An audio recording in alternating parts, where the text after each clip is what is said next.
Au regard de toutes les performances de la décolonisation, comme de la démocratie nouvelle,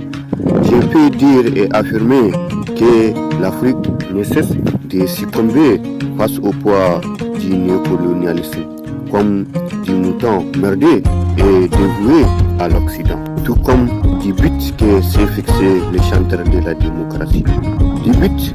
qui consiste à conserver les acquis de la colonisation française et européenne,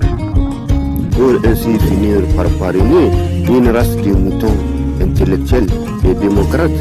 qui regardent avec un œil sournois le prix de la matière première grimpée sur les marchés boursiers internationaux,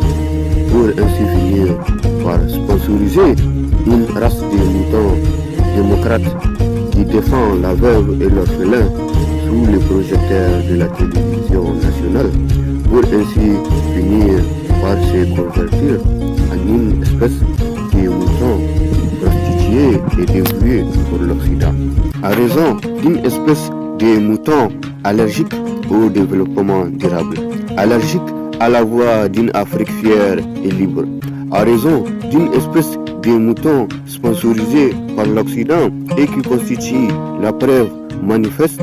du mépris de l'Occident envers l'Afrique et ses enfants. À raison d'une espèce de mouton sponsorisé par l'Occident et qui ne cesse de perfectionner leur potentiel de servants du caprice européen. À raison d'une espèce de mouton qui prône une coopération d'égal à égal pour ainsi finir par se convertir en une espèce de mouton sponsorisé et prostitué dans les couloirs de l'Élysée, tout comme dans la grande salle de l'Union européenne. Quoi qu'au soleil des indépendances, les jeunes États africains étaient confrontés à la rébellion des moutons honnêtes et dévoués à la politique des esclavagistes de la veille. Même si,